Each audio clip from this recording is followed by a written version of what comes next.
Para los que no me conocen, soy Alfredo Meña, soy dramaturgo y director teatral, en este caso coordinador de Verbum, que es un diálogos públicos sobre dramaturgia, que es un ciclo que aconteció, acontece y acontecerá durante todo este 2014.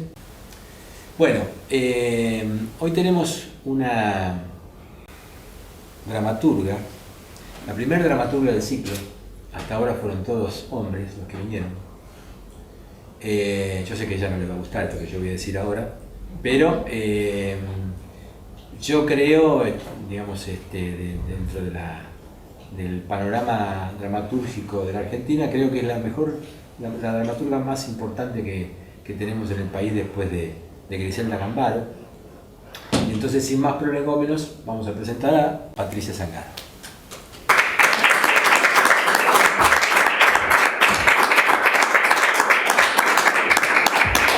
No nos saludamos porque ya estamos saludando. Bueno, Pato. Gracias por la invitación y gracias a ustedes por haber venido en un día tan espantoso. Es toda una promesa, un amor por la dramaturgia. Bueno, Pato, hoy estábamos hablando un poquito en los prolegómenos. Con Patricia tenemos una historia en común que ha comenzado de manera non santa. Non santa, porque hemos tenido la suerte de comenzar, a pesar de que ya los dos escribíamos, nos conocimos cuando los dos estábamos como actores, así que fue una cosa bastante poco usual para dos personas que después se dedicaron, prácticamente no te dedicaste más a la... No, esa experiencia fue la última. Después de eso nos arrepentimos. Era una obra donde trabajaba de coro Fabián Vena. Así que imagínense dónde llegó Fabián, dónde quedamos nosotros. Un reparto de errores un poco injusto. No creas. No creo que... Bueno, siempre tratamos con los invitados de hablar de dramaturgia y de aportar, sobre todo para la gente que viene con continuidad y que va teniendo, digamos, como una absorción de cuestiones relacionadas con la dramaturgia puntual, de hablar de temas que están relacionados con aspectos que se entrecruzan con la dramaturgia.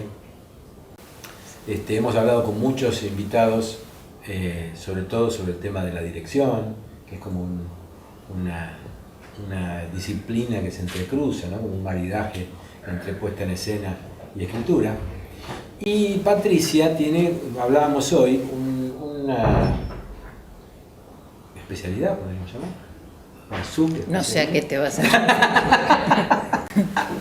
a la condición de dramaturgista. Ajá. ¿Sí? ¿Podríamos llamarlo especialidad? No sé. ¿Cómo sería eso? Creo que es uno de los aspectos de mi trabajo. Claro. Bueno, es un tema interesante porque hablábamos con ella. Bueno, ¿por qué no contás un poquito qué es la dramaturgista? Porque acá en la Argentina está muy poco desarrollado, ¿no? En realidad es un rol bastante difuso, incluso en su lugar de creación, de gestación, que es Alemania. O sea, todo teatro alemán tiene en su planta estable un dramaturgista.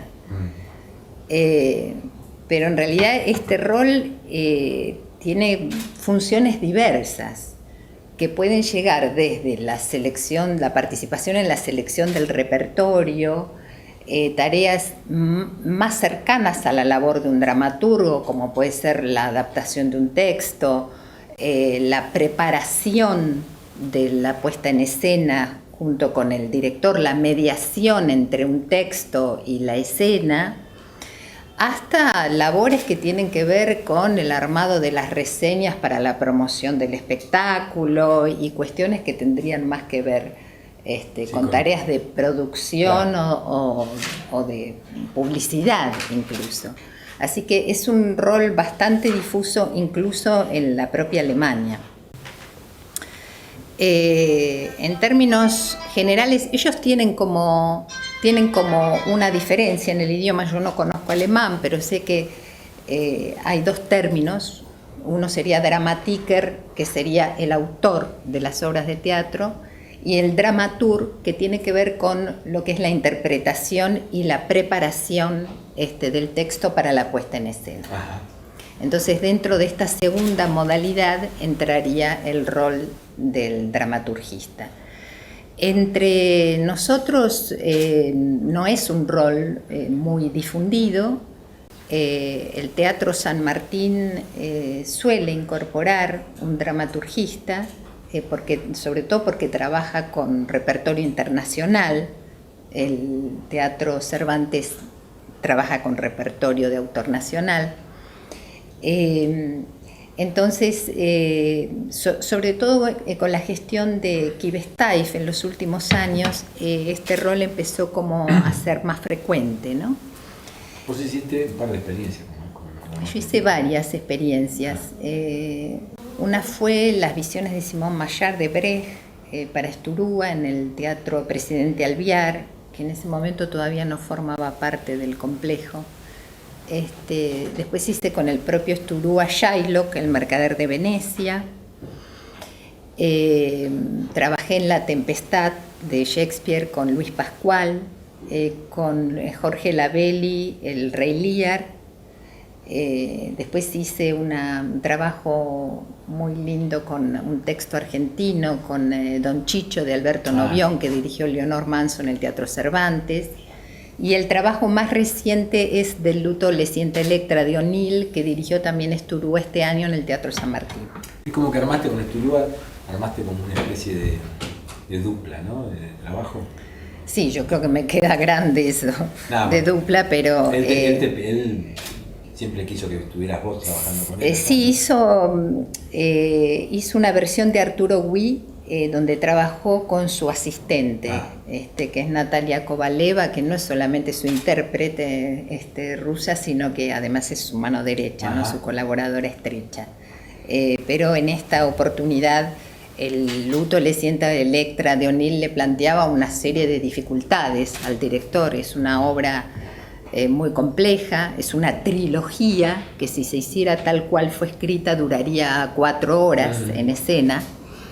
Y además con un mundo muy refractario al mundo escénico de Robert Esturúa, que si alguno de ustedes ha visto alguno de sus espectáculos, tiene mucho más que ver con el mundo del absurdo que con el mundo de la tragedia. Entonces planteaba una serie de dificultades. En principio había una cuestión que tenía que ver con la extensión del material, así que hubo mucho corte para hacer. Una de las decisiones más fuertes es quitar directamente la tercera obra de la trilogía, Los Poseídos, pero él suele hacer este tipo de intervenciones brutales sobre los textos originales, como por ejemplo cuando hizo El Mercader de Venecia, en el año 99, en el San Martín, que protagonizó Carnaghi. Eliminó directamente el 5º acto. Terminaba la obra con el 4º acto, que es el juicio a Shylock, el juicio al judío, que por supuesto pierde, y luego viene el 5º acto, que es es el acto celebratorio, digamos, donde el mercader Antonio, junto con sus amigos venecianos, triunfan sobre Shylock y celebran sus amores y demás. Esa fue una decisión muy fuerte, terminar con el juicio a Shylock. Incluso, hubo algunas críticas muy fuertes al respecto, pero él toma esas decisiones brutales. Sé que hizo hace poco una versión de Hamlet en Moscú, donde para desesperación de su dramaturgista rusa quitó el célebre monólogo Ser o no ser, que toda la platea espera. Van a ver. Y entonces armó toda una cuestión escénica donde aparece Hamlet, empieza a ser o no ser y queda en blanco.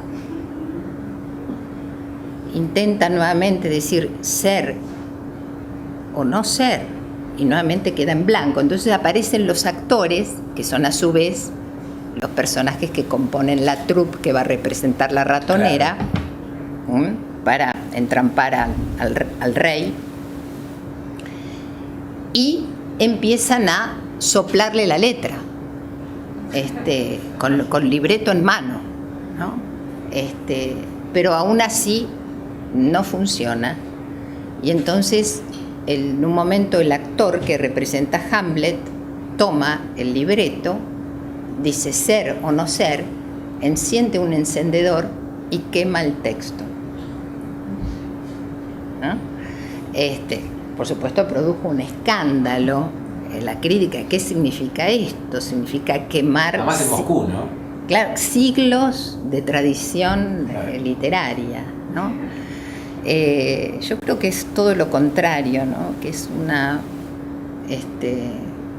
que es un signo escénico donde Sturúa lo que quiere decir es que hay que quemar aquella palabra que se ha fosilizado a través de lo que es la canonización de la literatura, para que esa letra vuelva a arder, ¿no? Para que vuelva a arder en la mente del lector espectador, porque forma parte del imaginario colectivo, y vuelvan a resonar esas palabras, y vuelvan a cobrar otro sentido, ¿no? Pero bueno, son decisiones muy fuertes. Así que bueno, trabajando con él, este tipo de decisiones se toman todo el tiempo. Por ejemplo, en El luto no solamente quitó la tercera obra de la trilogía, porque él consideraba que después del matricidio, después de la muerte de la madre, ya no había nada más por decir, ¿no? Como que el matricidio es un non plus ultra, que después lo único que hay es caos, y perversión social. Entonces la obra termina allí, cuando muere la madre, a manos de los hijos. Si bien en la versión de Sturúa, y en la versión de O'Neill, porque en eso es fiel a O'Neill, la madre no muere a manos directas de los hijos, sino que se suicida.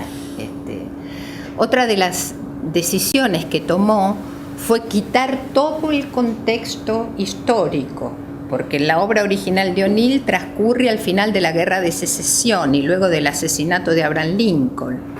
Y él quería que la obra transcurriera en una especie de no lugar y no tiempo, pero que sí tuviera que ver con una guerra.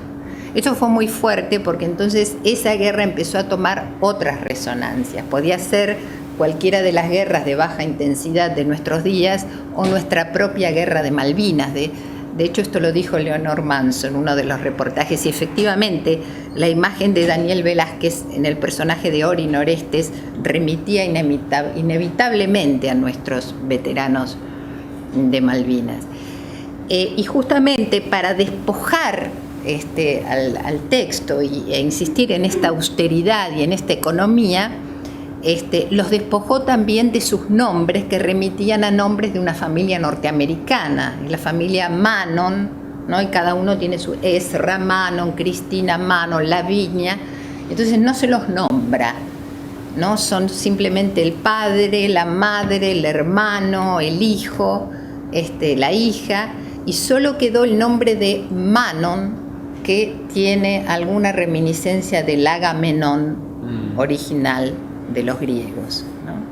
Estas son algunas de las decisiones que él tomó, como por ejemplo también la de convertir un personaje que en la obra es el jardinero, Seth, que es el confidente de Lavinia, que sería Electra, y lo transforma en una especie de maestro de ceremonias, en un alter ego del propio Sturúa. Entonces lo que hace Seth a través de intervenciones clownescas es justamente cortar la tragedia, irrupciones farsescas que interrumpen el flujo trágico, de manera tal que se construye en escena ese lenguaje tan particular que tiene que ver con ese humor propio de las puestas de Esturúa, ¿no? Entonces, bueno, en este trabajo de dramaturgista, hubo un primer trabajo con él en soledad, de trabajar mucho el texto en cuanto a los cortes, en cuanto al lenguaje, en cuanto a todo este despojamiento, austeridad, y después, bueno, durante los ensayos, otras decisiones que él va tomando, ¿no? Es ponerse al servicio del universo del director, ese sería fundamentalmente el trabajo. O sea que ahora que vos comentabas y hablábamos de este aspecto de tu trabajo, pensaba en esto que hablábamos de la música, ¿no? La música y la dramaturgia, más allá de la musicalidad del texto en sí mismo, de la relación entre la música y la dramaturgia. Y me preguntaba, bueno, a vos te buscan bastante los cantantes, ¿no? Los cantantes para hacer laburo de dramaturgia. Sí, tuve la suerte de trabajar con algunas cantantes, sí. ¿Y cómo funciona eso? ¿Cómo es ese trabajo? Es un poco lo mismo, es ponerse al servicio del universo del otro. Esto tiene mucho que ver con la labor del dramaturgista. Yo recuerdo unas palabras de Dieter Welke, que es un importante dramaturgista alemán que nosotros conocimos porque fue el dramaturgista de uno de los grandes espectáculos del periférico de objetos, que fue Máquina Hamlet, de Heiner Müller. Que creo que fue tan importante no solo por el talento enorme del grupo, sino fundamentalmente porque estaba Dieter trabajando como dramaturgista. Es emblemático ese Sí, espectáculo, ¿no? Sí, fue el gran espectáculo del periférico. Sí. Y él dio un seminario en Buenos Aires sobre el rol del dramaturgista. Y una de las cosas que a mí me impresionaban bastante, de lo que él decía, tenía que ver con esto, ¿no? Como que el rol del dramaturgista es el rol de desaparecer, ¿no? Es decir, uno hace su trabajo y luego, como el fuego en el texto de Hamlet, desaparece. Esto es como ponerse al servicio del universo de otro. Esto es fascinante también, ¿no? Y un ejercicio más interno, ¿no? Sí, claro, porque como dramaturgos, dramaturgas, trabajamos con nuestro propio universo, nuestras propias imágenes, que tanto tienen que ver con nuestras vivencias, imprimimos nuestra propia marca en cuanto a estilo. Están todas las marcas de la subjetividad en la escritura. Si bien, bueno, esto es muy relativo, ¿no? Porque uno siempre se pregunta cuando escribe, ¿quién escribe? ¿No? Como que detrás de eso que escribe siempre hay un otro que escribe, que tiene que ver con eso que se puede llamar el inconsciente colectivo, eso que compartimos tanto como integrantes de una tradición literaria, teatral, occidental. Como esa cosa que dicen, está en el aire, ¿no? Parece, está en el aire. Como también las cuestiones que tienen que ver con nuestra comunidad, con nuestra historia, ¿no? Con esa especie de sujeto histórico. Pero bueno, siempre hay un estilo, y el estilo tiene que ver con las marcas de la subjetividad. Entonces es muy interesante este ejercicio de ponerse al servicio del universo de otro. Eso te iba a preguntar, ¿y con los cantantes cómo funcionó? ¿Y tenés, digamos, como una metodología de laburo que se va replicando, digamos, o va acomodado a cada experiencia? Es lo mismo que con los directores, no es lo mismo trabajar con Esturúa que con Lavelli. Claro. Esturúa es un director, él, por ejemplo, esta vez vino a Buenos Aires sin nada. El teatro esperaba que él ya tuviera todo resuelto, la puesta en escena, el texto escénico armado. Él no trajo nada. Ahí fue cuando me llamaron desesperadamente.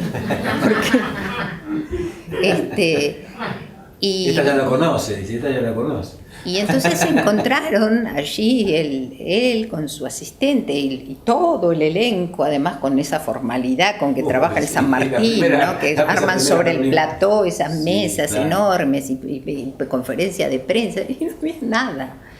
Entonces, bueno, allí me llamaron con urgencia para decirme, creo que era un martes, para decirme, mira, se suspendieron los ensayos porque el director no tiene nada.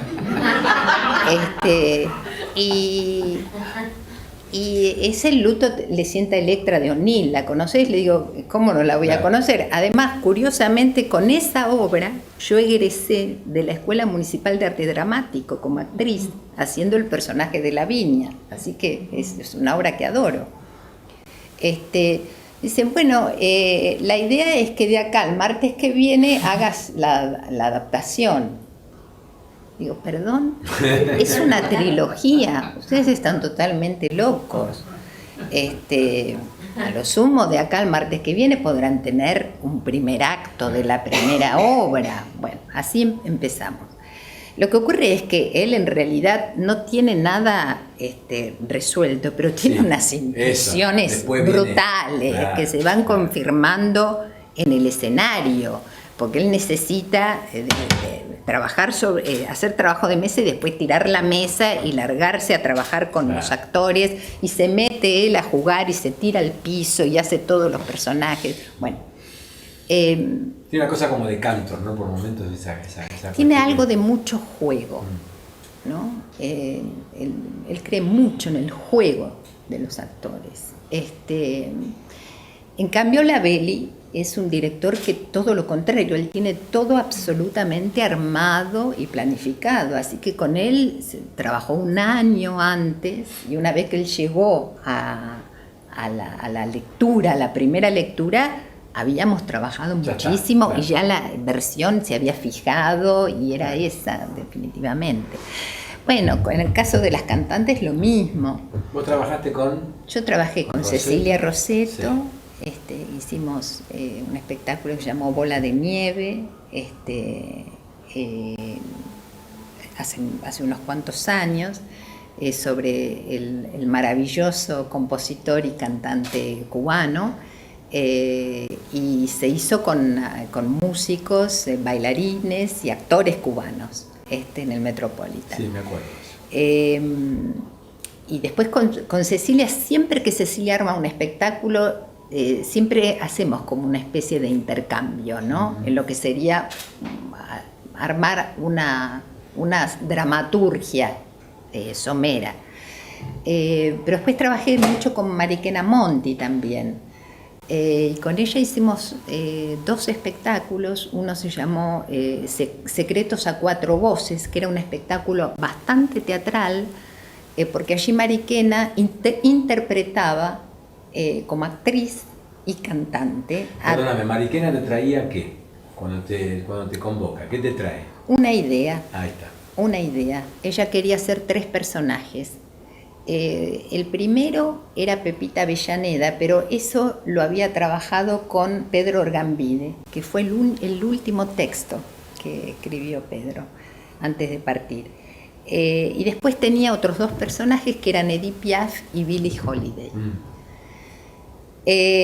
Generalmente lo que yo trabajo con ellas es el repertorio, es decir, qué canciones elige, porque las canciones me funcionan como una especie de guía, de recorrido, claro. Yo sé que es como el tejido por donde puedo ir, y no mucho más que eso. Y después, bueno, es escucharlas, es también ponerse al servicio de qué quieren, por dónde van. Y entonces, por ejemplo, encontramos que una de las cosas que más le conmovían a Mariquena no era la imagen más conocida de Edith Piaf, que se ha trabajado en la célebre obra de teatro, que se volvió a hacer hace poco tiempo con la extraordinaria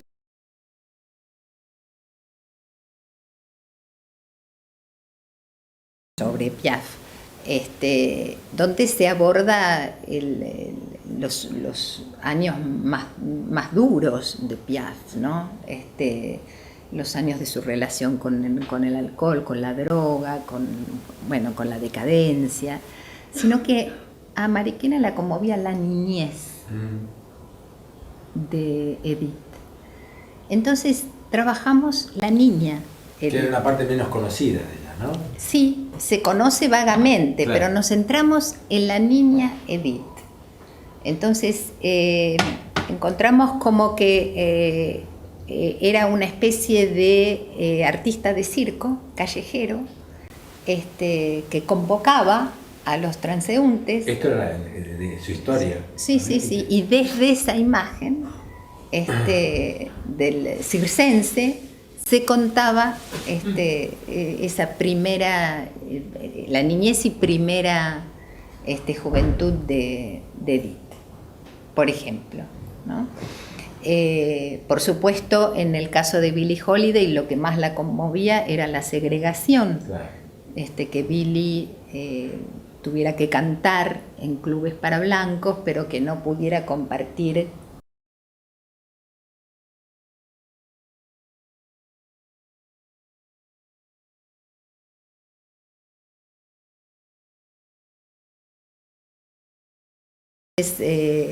a partir de esa conmoción que sentía Mariquena por ese personaje, apareció como situación la imagen de Billie maquillándose antes de entrar a escena y no pudiendo justamente ir al baño, que estaba prohibido para las mujeres que no fueran blancas, ¿no? Así que bueno, el proceso es un poco similar en ese punto. Ajá. Se va armando, digamos, a partir de escuchar al otro, saber cuál es su universo, cuál... O sea que recién vos decías, hablabas de este tema de quién es el que escribe, ¿no? Esta cuestión de ese otro. Y me preguntaba cómo funcionabas vos en ese sentido, en el sentido de, viste que uno percibe a veces percibe ese otro, lo percibe de alguna manera, y es como que a veces se pone al servicio, a veces hace fuerza. ¿Cómo funciona en vos el proceso creativo, digamos, de la escritura? Si es que tenés uno en particular. Sí, cada obra propone un abordaje diferente, pero hay algunas formas de aproximación que más o menos se repiten, ¿no? En general, tengo algunas imágenes obsesivas que me acosan y que tienen necesidad de expresarse. Esto tiene que ver con lo que siempre dice Ricardo Monti sobre cómo funciona la imagen en la creación literaria. Ricardo ha sido un poco el maestro de todos, de quienes fuimos sus discípulos y de quienes no lo fuimos, porque heredamos también sus formas de enseñanza a través de sus discípulos, como Cartoon, por ejemplo. Así es. Y él tiene un trabajo publicado en el año 79, que es La imagen en la creación literaria, donde justamente analiza cómo funciona la imagen. Y dice que en los procesos de imaginación existe la imagen interna, que tenemos todos y que tiene que ver con la necesidad de elaborar procesos psíquicos y demás, y la imagen estética, que se caracteriza por su voluntad de comunicación, más que voluntad, es una pulsión de comunicación, ¿no? O sea, una urgencia por tender un puente hacia el otro y formalizar una obra de arte, sea una imagen literaria o de otro orden, ¿no? Entonces, este trabajo con las imágenes es como un poco el leitmotiv, creo, en la forma de creación de muchos de los dramaturgos, por lo menos los dramaturgos que nos hemos formado con Monti y con sus discípulos. Bueno, vos sabés que yo contaba, Ricardo sabés que estuvo la sí, la lo vez sé, anterior, claro. Y hablando del tema, nos reíamos porque hablábamos de que antes de Ricardo había estado Lautaro Vila, que fue alumno de Mauricio y que hoy es maestro de dramaturgo. Entonces hablábamos de que ya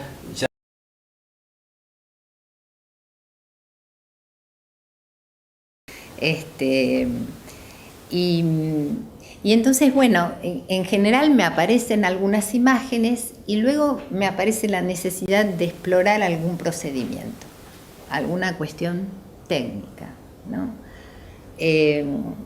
Entonces, por ejemplo, una de mis últimas obras, que seguramente se estrenará el año próximo, que se llama Tango, en esta obra me aparecía como imagen obsesiva, por supuesto, esto tiene que ver también con la influencia de la música, me aparecía la danza del tango, ¿no? La imagen, esta imagen casi primigenia del hombre y la mujer enlazados, ¿no? Y por otro lado, tenía la necesidad de explorar un procedimiento. La pregunta era, como desafío técnico, ¿es posible bailar con la palabra? ¿Es posible que la palabra cree el movimiento de la danza? Entonces, me propuse presentar a dos personajes, un hombre y una mujer, desde la absoluta inmovilidad. Están sentados frente a público. Y desde allí la danza del tango se va creando a partir de la palabra. Por supuesto que este es un punto de partida, porque después, obviamente, el material empieza a tomar forma propia, y es donde aparece este otro, que tanto tiene que ver con el azar, ¿no? El azar en la creación, que es lo más extraordinario. Uno cree que está escribiendo algo y de pronto ese algo empieza a transformarse en otra cosa. Esto es cuando sucede esto es lo más extraordinario, porque se producen como fenómenos de epifanía, ¿no? Claro, son como gozoso, revelación. ¿no? Es gozoso, muy gozoso cuando estás en medio del proceso y te empezás a dar cuenta de que ya no lo manejás, que ni siquiera si querés lo podés manejar. Ya es como que se te da desperdigado, ¿viste? Como yo siempre digo, cuando daba alguna charla sobre el tema, yo decía, ¿viste? Como cuando a veces se te caen las pelotitas de una cosa y empieza y ya es como una cosa que es inmanejable, ¿viste? Los rebotes, las caídas, es un momento muy mágico, ¿no? De nuestro laburo. Y además que es también como recortado, porque uno comienza, como decías vos, con una clase de laburo, de pronto explota esto y después necesariamente el material vuelve como a trabajar, a organizarlo, a darle como una, ¿no? Sí, claro. Se trata de crear cosmos allí donde hay caos, claro, ¿no? Exacto. Justamente por eso también asusta el proceso creativo, porque hay otras formas de abordaje que guardan muchísimo más control sobre el proceso de escritura. Sí. Y en este sentido son importantes los talleres, ¿no? Porque el taller se vuelve como un espacio contenedor de esa angustia que produce muchas veces el proceso creador cuando uno tiene algunas intuiciones pero no sabe bien a dónde va. Sabe que el material llega a algún puerto, pero todavía es un puerto muy brumoso, ¿no? Entonces el taller ayuda a hacer eso que un escritor con oficio por ahí realiza en soledad, porque en definitiva no se trata tanto de escribir como de leer, ¿no? Creo que lo más difícil es poder leer y descifrar las claves que se esconden en los pliegues de la propia escritura. Sí, pues sabes que yo voy hilvanando un poco en base a lo que vos vas comentando y recordando un poquito algunas cosas que hablamos. Me preguntaba, porque es algo que en general hemos hablado con todos los dramaturgos que nos visitaron, ¿cómo es tu procedimiento desde el punto de vista material? Digamos? ¿Escribís directo en computadora? ¿Trabajás, tomás notas? ¿Esto cambia, depende del material? ¿Cómo laburás? No sé si es muy interesante. Estás mirando con una cara un poco escrutador. No, yo trabajo en la computadora. Directo. Sí. No suelo tomar notas. Yo Ajá. confío en que estoy todo el tiempo anotando, ¿no? Ajá. Hay como desviaciones, vicios del oficio. Sí. Perdóname, sabes que yo lo tomo aún desde la dirección, pero viste que yo cuando allá en los fines de los 70 me formé con Ricardo, en la parte de dirección me formé con Jaime Kogan. Entonces Jaime decía en aquella época algo que viene a colación de lo que decías vos. Ustedes tienen que ponerse los anteojos teatrales y mirar la vida en base a eso, porque esto es lo que decís vos, ¿no? Uno toma nota todo el tiempo de lo que va pasando en la vida, ¿no? Sí. Yo más que anteojos me pongo audífonos, porque claro, yo tengo como una aproximación muy auditiva más que visual, ¿no? Yo recuerdo que creo que era Borges, curiosamente, que nunca escribió teatro, que decía que conocía a los personajes cuando sabía cómo hablaban. Y a mí me pasa un poco eso. Yo cuando sé cómo habla un personaje, lo conozco. Claro. Ya sé cómo piensa, cómo se sienta, cómo interactúa. Entonces siempre estoy muy atenta a escuchar a las personas, ¿no? Cuando viajo en un colectivo, cuando voy por la calle. Bueno, esa es la deformación profesional, ¿no? Acá hemos hablado, vos sabés que hemos hablado con muchos colegas respecto de esta condición como de Frankenstein, ¿no? Que tenemos de armar nuestros cuerpos dramatúrgicos en base a aquella fragmento de historia, aquella mirada, aquel olor, aquella, y como condensando, digamos, ese laburo, ¿no? ¿Te pasa? Sí, claro. Sí, es como el proceso también de asociación de las imágenes, ¿no? Que también se da en la escritura. Claro. Así que bueno, no es que vaya tomando notas, pero estas notas están en mí, ¿no? ¿Y trabajás con digamos, a partir de una estructura básica previa o te lanzás a escribir directamente? No, puedo tener alguna vaga idea de algún recorrido, ¿no? Como si supiera que, bueno, que este barco parte de aquí y va a llegar a aquel puerto, pero no sé bien cómo. Ajá. Lo voy encontrando en el camino. En el proceso. Confío siempre mucho en el proceso, sí. Por eso necesito no tomar notas, sino escribir. Para mí es el acto de la escritura, ahí es donde se pone en juego la creación, no en un trabajo previo. Lo hago en la computadora porque me acostumbré, ahora que veo esta maquinita, mis primeras obras las escribí así, en esta maquinita. Sí. Pero siempre me costó escribir a mano. Primero porque tengo muy mala caligrafía, espantosa, entonces ni yo misma me entiendo. Y además me cuesta mucho, me resulta de mucho esfuerzo. Vos sabés que ahora que me decís escribir, yo siempre me reservo un momento, ¿viste? Pero aprovecho el pie para... Estás mirando de qué se trata, ¿no? Vos sabés que el otro día vino Ricardo. No leo, así que no.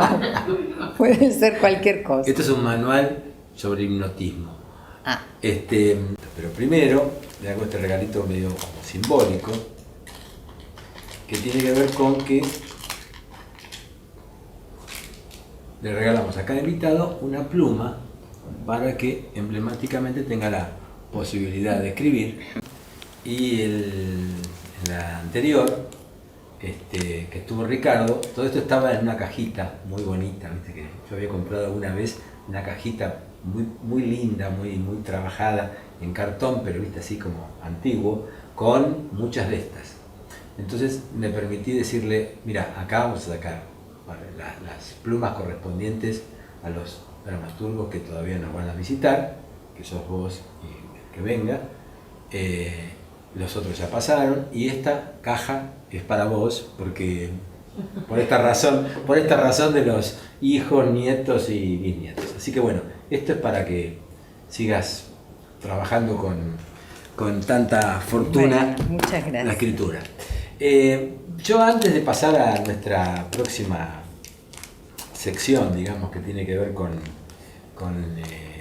la interacción con la gente que nos visita y sus eventuales preguntas, quería preguntarte, o me gustaría que hicieras una reflexión en relación con la dramaturga.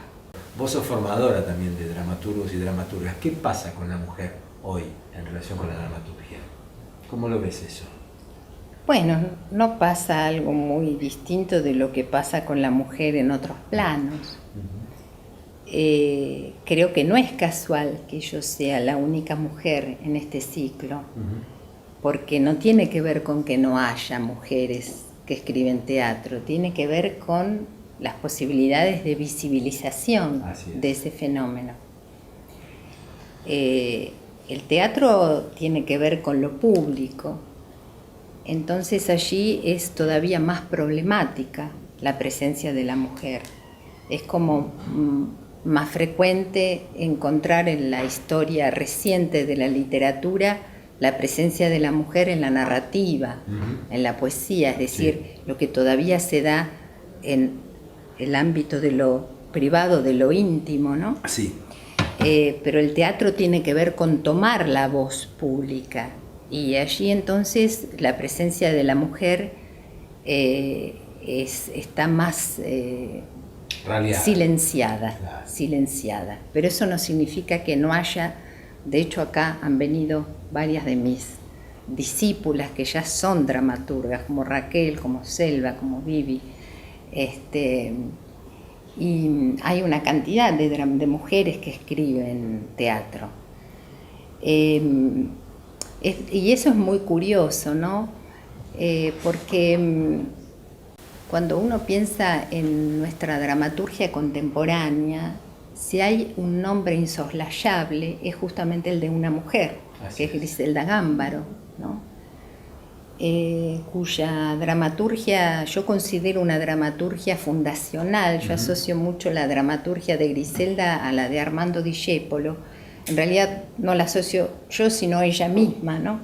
Cuando a Griselda le preguntan sí, ella lo dijo. ¿Cuál es, claro, en qué genealogía se inscribe?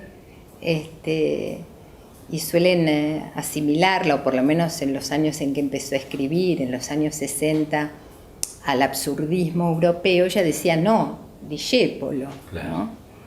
grotesco como... Y Discépolo fue el creador de un género teatral, quizás el único género teatral propio que hemos concebido los argentinos, que es el grotesco criollo. Y Griselda también tiene algo de esa palabra inaugural, ¿no? Es decir, su teatro que tanto tiene que ver con la identidad argentina en cuanto a los procesos de apropiación de otras estéticas y de transformación, de hibridación, de mestizaje en otra materia, esa creación de un verbum, de una potencia dramática que es muy curiosa, porque Griselda no proviene del teatro como la mayoría de los dramaturgos, y sin embargo su palabra tiene una potencia escénica. Allí la palabra se define como acción, decir es hacer, es como posar la mano sobre el cuerpo de otro, ¿no? Como dice Milan Kundera de la pintura de Bacon, ¿no? En un gesto brutal, y arrebatarle el alma, ¿no? Es decir, es una palabra que hace, que golpea, que acaricia, que transforma al otro, ¿no? Y esa capacidad es muy infrecuente, yo diría, en toda la literatura dramática iberoamericana, ¿no? Pero bueno, sí, es problemático, ¿no? Cuando se habla de dramaturgia femenina, es como si se hablara de una especie de subgénero de la dramaturgia, como si se pudiera hablar de dramaturgia masculina. Es un lugar discriminativo también. Es una forma de discriminación, porque también eso significaría como que la dramaturgia escrita por mujeres se circunscribiría a cierto eje temático que tendría que ver con el universo supuestamente femenino, ¿no? El universo de la domus, la casa, los hijos, la pareja. Bueno, justamente el teatro de Griselda, que tanto trabaja, que disecciona la relación entre el amo y el esclavo, victimario, víctima, es decir, y explora profundamente en la naturaleza del poder, la realidad de la opresión, de la humillación, de la crueldad, del sometimiento, rompe absolutamente ese estereotipo, ¿no? Sí, sí. A mí me parece que Yo esperaba que vos vinieras para hablar de este tema, porque si bien alguna vez hemos hecho algún pantallazo con algún otro colega, justamente es un tema que me parecía muy interesante tratar, porque por un lado es necesario hablarlo y por otro lado está esta otra cosa de no trabajarlo o no conceptualizarlo desde el lugar de la diferenciación o de la discriminación, sino justamente de todo lo contrario, de, bueno... Sí, de la diferencia, sí, bueno, que es otra cosa, tiene que ver con otra porque son universos diferentes. Sensibilidades distintas. Son formas sesgadas de ver el mundo. Yo creo que si hay algo en lo que uno puede intuir la voz de la mujer, es en esa posibilidad de mirar la realidad desde un sesgo diferente y a través de eso horadar el discurso monolítico, patriarcal, ¿no? Que está muy presente, ¿no? Incluso en las generaciones más jóvenes, sí, ¿no? Sí. Uno descubre como una misoginia muy importante, ¿no? Y bueno, y a pesar de que hemos recorrido siglos, las mujeres, conquistas de derechos y demás, todavía vivimos bajo el dominio patriarcal, ¿no? Y hay signos claros de esto cuando uno observa situaciones desde la cosificación de la mujer en los medios de comunicación, por no hablar de la cantidad cada vez más alarmante de femicidios, o de situaciones que llaman mucho la atención. Por ejemplo, nosotros vivimos en una sociedad que festeja muy felizmente, porque a mí me hace muy feliz que exista en nuestra sociedad el matrimonio igualitario, por ejemplo. Y sin embargo es la misma sociedad que criminaliza el aborto. Entonces ahí es donde uno ve cuál es el lugar de la mujer en la sociedad desde la mirada del poder, ¿no? Ahí para mí está claro. Sí, sí, sí. Bueno, me parece que por ahí es un buen momento, si te parece bien, para que encendamos un poquito nuestra luz de sala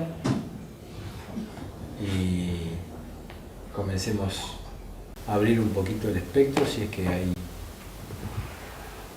entre quienes nos escuchan el interés de hacernos alguna pregunta, alguna reflexión.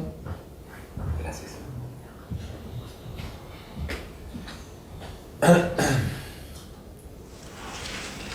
Yo preguntaría una cosa sencilla relacionada con lo último, ¿no?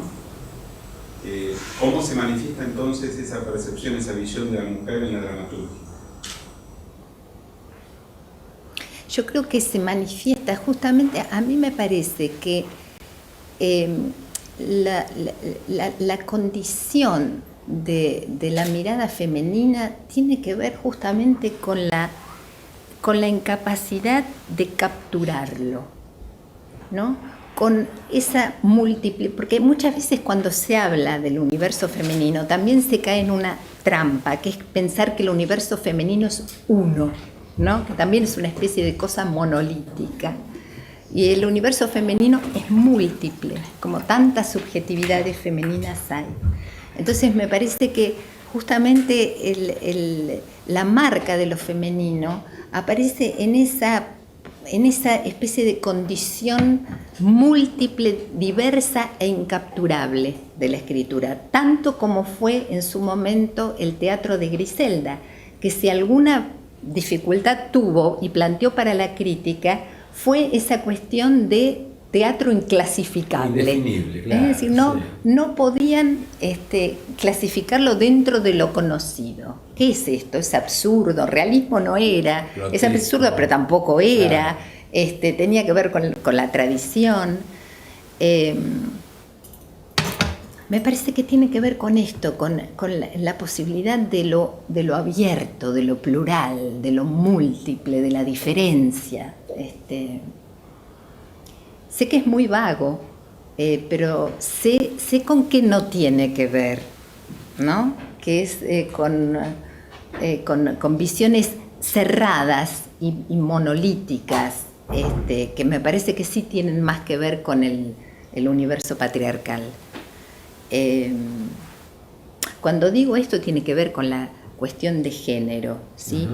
Porque no pasa solamente, me parece que la cuestión de género son categorías culturales, que no tienen que ver con una cuestión sexista. Uno ha visto hombres con mucha más conciencia de género que ciertas mujeres, ¿no? Incluso líderes políticas que no tienen conciencia de género.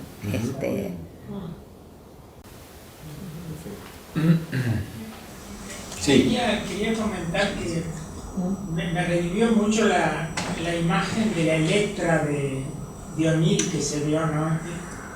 De que te referiste, ¿no? Es muy impactante, ¿no? Y creo y recuerdo muy vivamente al jardinero, ¿no?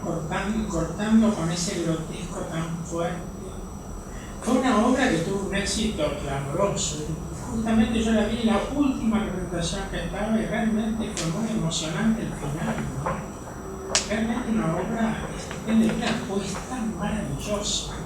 Ahora, la otra cosa que quería señalar, que curiosamente Buenos Aires tiene esta cosa enorme, que en este momento está por representarse la Electra, lo que ha comenzado a representarse la Electra de Richard Strauss, ¿no? En Colón. Es verdad.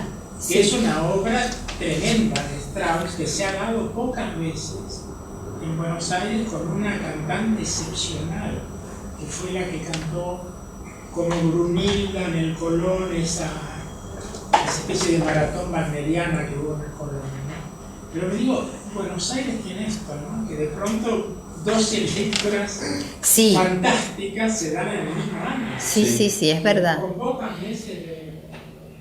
Es verdad, como ha habido años en los que varios Hamlet se ponen. Yo estuve con un Macbeth o Ricardo III. Sí, 4, 5. Sí. Alguien comentaba que creo que Buenos Aires se da más Shakespeare que el Londres, ¿no? Y sí. Probablemente, ¿no? Más obras de Shakespeare, ¿no? Es que la actividad teatral en Buenos Aires es sorprendente. Sí, a nivel mundial incluso, yo no tengo el registro ahora, pero en los últimos 2 o 3 años, hace 3 años, pongámosle o 5, Buenos Aires, más allá de la cuestión de calidad, de producción, que es otro tema, pero en cuanto a cantidad de espectáculos teatrales específicos, Buenos Aires triplicaba la cantidad del mayor posterior, que era el de Londres. En ese momento es como si te dijera que un sábado en Buenos Aires había 200 espectáculos de oferta y en Londres había 60 y pico, 70. Es notable, es una cosa impresionante que se da, ¿no? ¿Alguna otra pregunta, comentario? No, yo quería solamente retomar algo que dijiste de ese momento en el cual uno, yo no escribo, pinto. Y en la pintura pasa exactamente lo mismo. Uno parte a lo mejor de algo muy pequeño, ¿no? Hacia dónde se dirige, y de repente es como que la mano empieza a ramificarse, ¿no? A florecer. Y pienso, digamos, que ese es el momento de la creatividad, ¿no? Al igual que en la escritura, también en la pintura y supongo que en muchos otros aspectos también, ¿no? Ese momento de libertad en la cual fluye, y creo que es la creatividad en su estado más exuberante, ¿no? Quería simplemente hacer ese parangón también con Interesante lo que decís, porque hemos vinculado acá, no sé si vos estuviste en alguna otra sesión, viste que hemos vinculado acá con la dirección, con el teatral, con la música, pero nunca habíamos traído, digamos, un hecho que por otra parte es interesante, que el año que viene seguramente vamos a tratar de empezar a intervincular, que tiene que ver con la cuestión de la plástica, que bueno, en este caso se vincularía también con la escenografía, con todo lo que tiene que ver con la parte visual, ¿no?, del teatro. ¿Algún otro comentario, pregunta?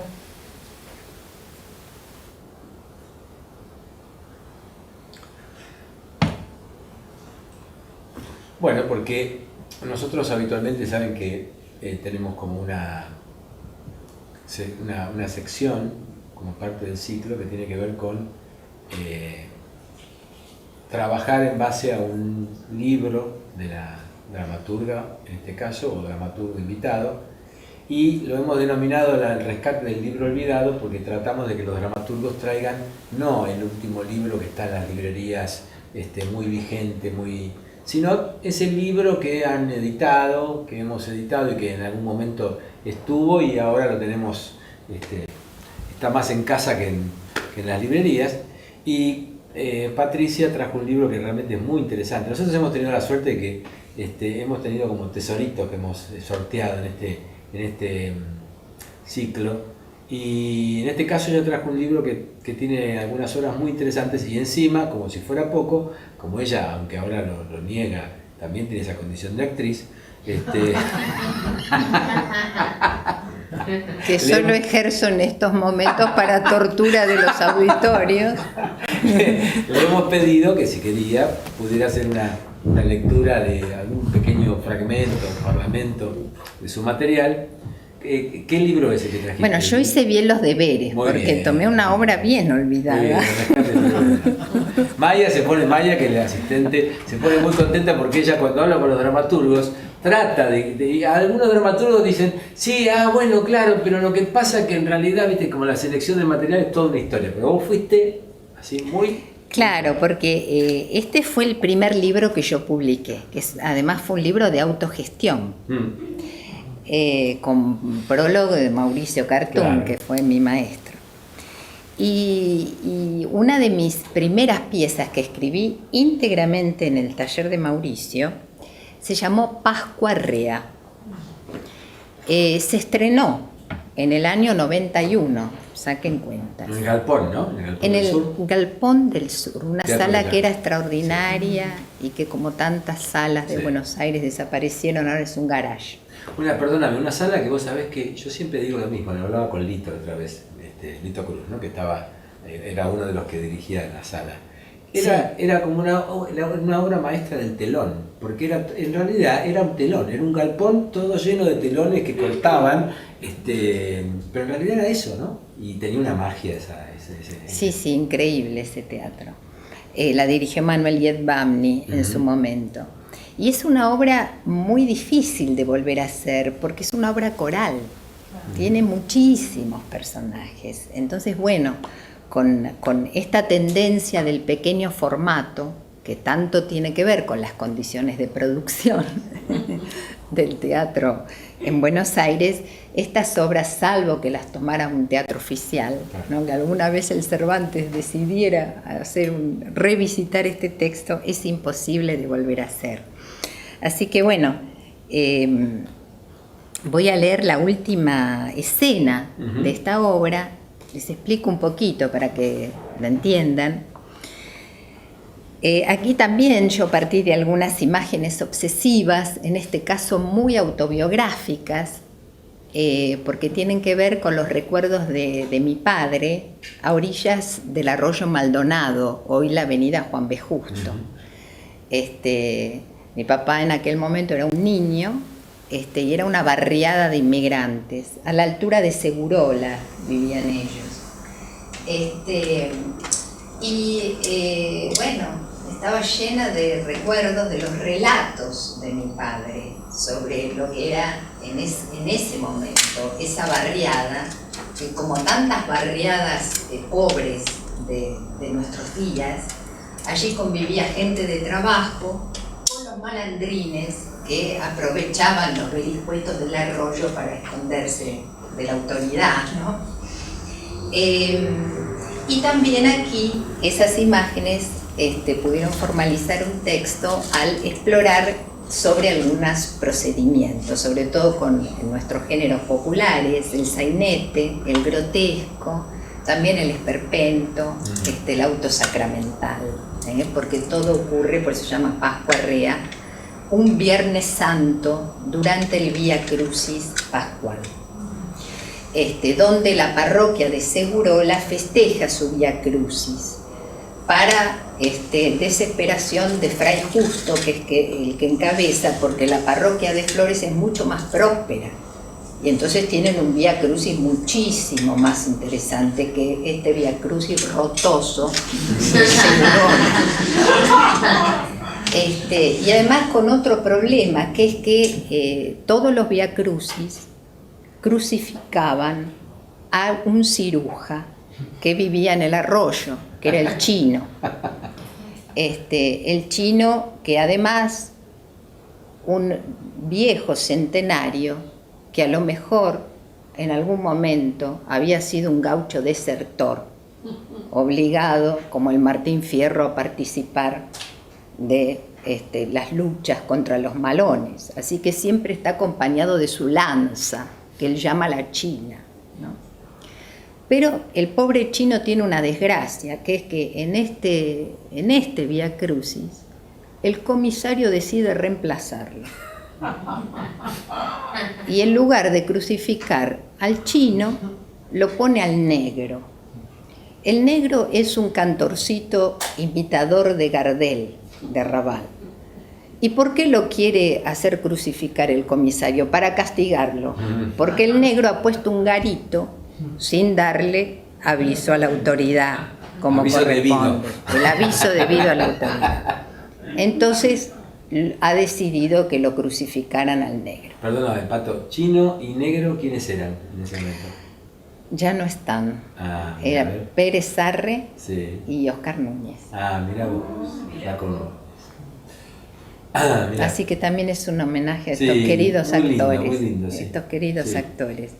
Así que bueno, eso es más o menos el... Entonces, bueno, este último cuadro sucede cuando ya lo crucificaron al Negro.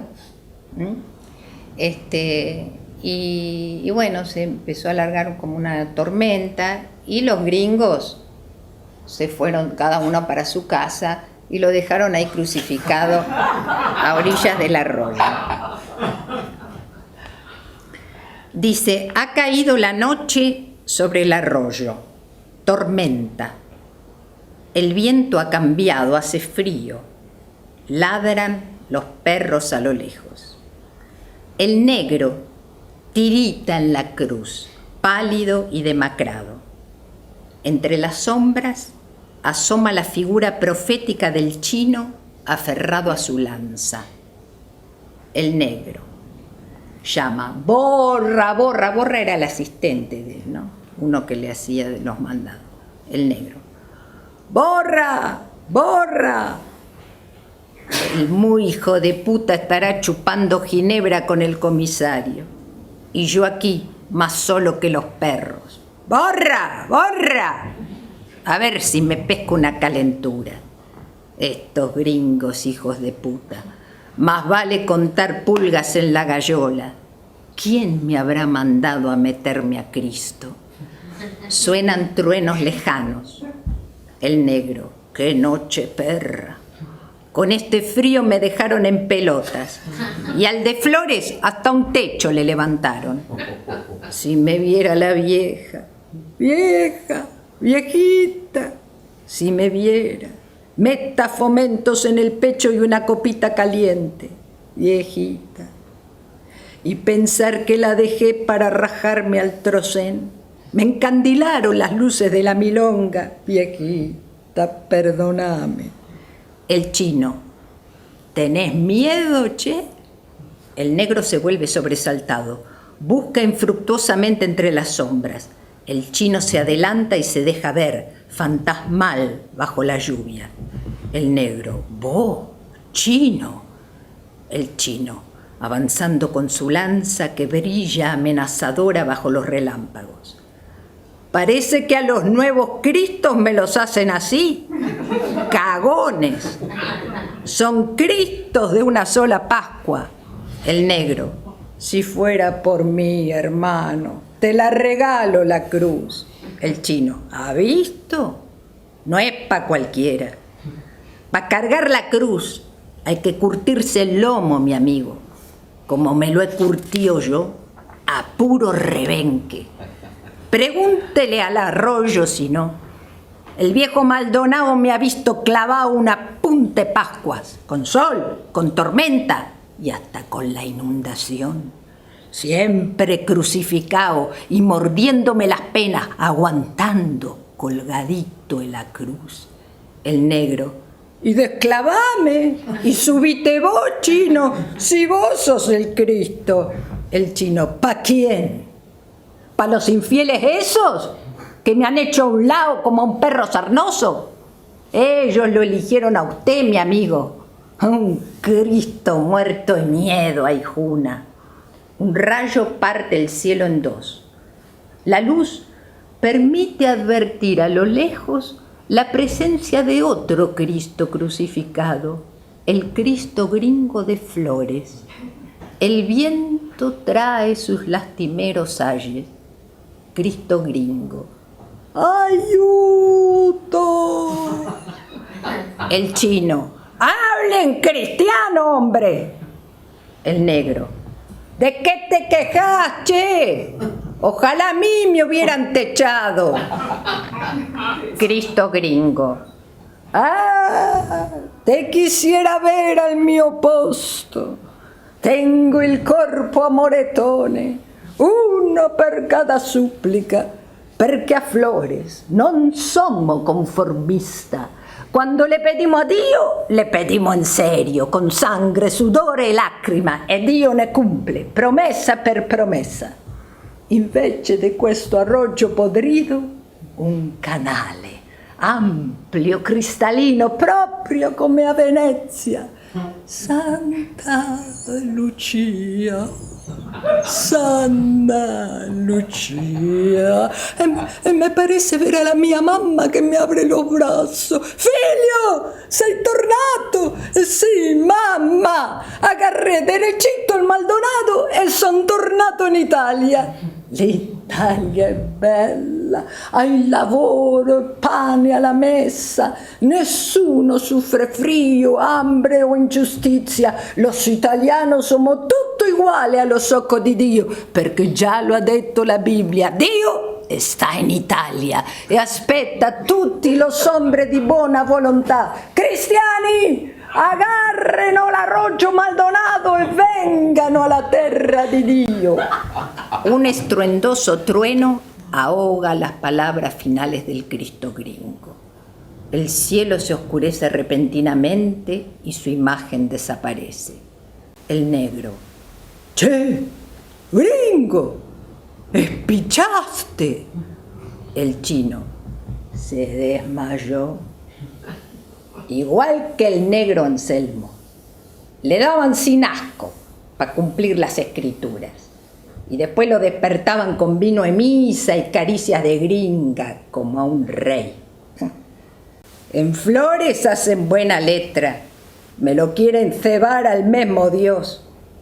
Pero aquel no se deja cebar, tiene más mañas que gaucho viejo y sabe castigar a sus gurises cuando se le retoban. Miren, mire si no el arroyo cómo va creciendo lindo, como para tapar cuevas de gringos. Comienza a escucharse el murmullo de las aguas que crecen. El negro: no irá a inundarse, che. El chino: yo no sé si le he contado de cuando me elegían Cristo. Me crucificaban tuito los Viernes Santos. Y a la noche venía un milico y me clavaba la lanza, empuñando la lanza enfervorizado por el recuerdo. Y la china me clavaba lindo, después de haberla ansiado tanto pampa. El negro: chino, yo no soy el Cristo, sos vos, hermano, vos. El chino: y el sábado resucitaba. Y me sentaban a la mesa en la parroquia como un señor y me daban pa' comer y pa' chupar.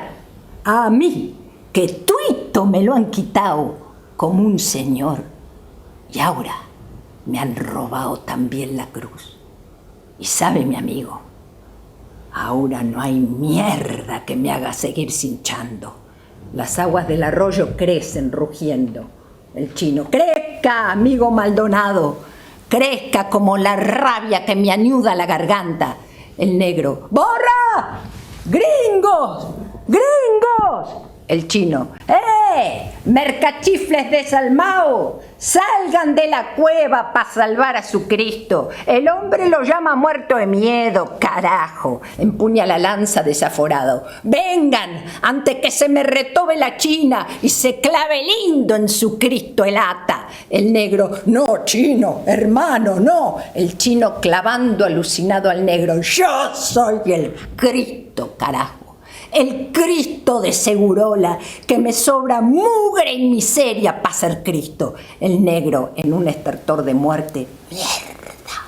El chino cayendo exhausto a los pies del negro, me sobra dolor para ser Cristo. El arroyo ruge ensordecedor. El chino se incorpora y ruge como el arroyo, fiero. El chino empuñando la lanza ensangrentada. Les he matado al Cristo, desgraciado. Ahí tienen su Cristo lata. Pónganse de rodillas, Aura, para adorar la carroña. Al ruido de las aguas se une ahora el estruendoso sonido del puente de madera que cruje y cede. Es un sonido similar al de un bombardeo. El chino, vos también te cabreaste, Maldonado. Que suba la mierda nomás, hasta que se les hunda en la garganta a estos infieles. Sí, clava la puerta, gallego, hasta que el arroyo se te meta en la cueva como una rata piojosa. Cuidado, Calabrés, no sea que el barro te arruine los chorizos. Ahí sube la mierda, ahí sube. Inundación, inundación. Caos de relámpagos y derrumbe, apagón.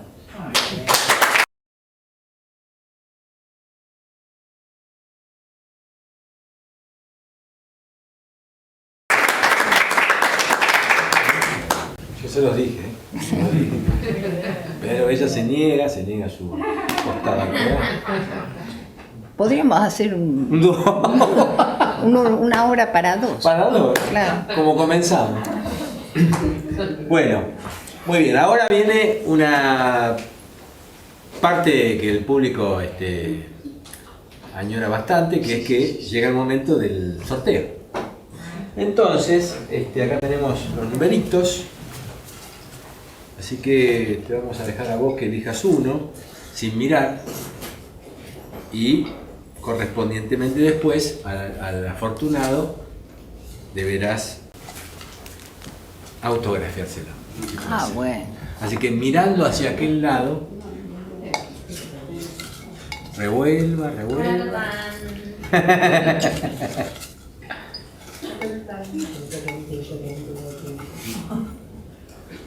Que no sea alguien que lo tiene. Si lo tiene, lo devuelve. No, seguro que sí. Si lo tiene, lo devuelve, por favor. Bueno, el agraciado o agraciada es el número 44. Ahí está. Mirá. Ay, una chica joven, mira. Muy bien.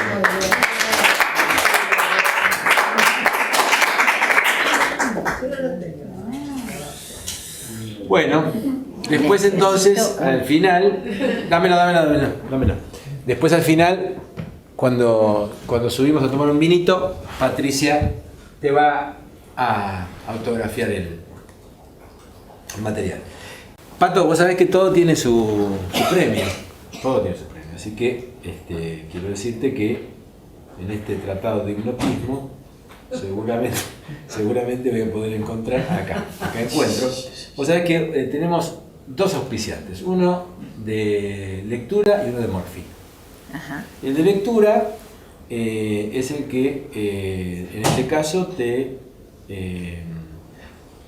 entrega una orden de compra, que es Librería Mendel, que es una librería maravillosa que está ahí en Palermo, así que te das una vueltita y te llevas a Muchísimas gracias, qué bueno. Y hablando de eso, todos saben que nosotros tenemos, hasta ahora, tenemos durante este año dos auspiciantes, que que nos han ido acompañando, que uno es Librería Mendel, que es una librería muy bonita en Palermo y que además, como siempre digo, es una librería chiquita, pero que tiene un librero joven, pero a la antigua, de esos que te recomiendan, te hablan, saben lo que venden, etcétera, etcétera, etcétera. Que está en Paraguay 5163. Y La Clac, que es el restaurante de Fito, que está en la Avenida de Mayo 1156.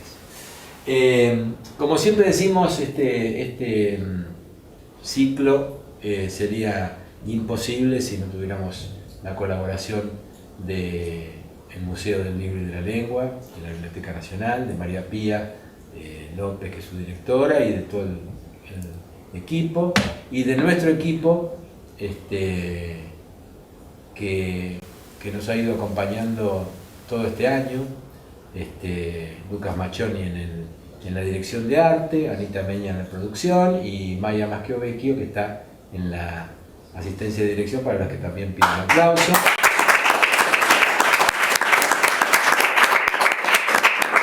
Y a los compañeros técnicos y la gente de cámaras que nos han también acompañado y registrado todo este año. Que yo decía recién, menos mal que hemos podido ir registrando esto, porque esta lectura que hizo Patricia es invalorable. Después la cuelgan en YouTube para vergüenza de mis nietos. Para un propio de ellos, Bueno, abuela, ¿qué haces? Quiero decirles, antes de que cerremos, de que nuestro próximo Verbum, que es el último de este año, recordarán los que estuvieron en la vez pasada que hicimos el adelanto de que afortunadamente nuestro Verbum sigue el año que viene, todo el 2015, con una modalidad distinta, que es la palabra actuada, donde vamos a recibir también a algunos compañeros actores que nos van a hablar un poco sobre la palabra ya en función del montaje y de la puesta en escena y de la actuación. Entonces, muchísimas gracias hoy más que nunca por haber venido. Tuvieron los arriesgados que hoy lograron sortear todo tipo de dificultades. Tuvieron el premio de no solamente de tener a Patricia Zangaro como dramaturga importante que es de nuestro país, sino a la dramaturga que se hizo ya no una lectura sino una actuación, así que para la cual pido una gran aplauso.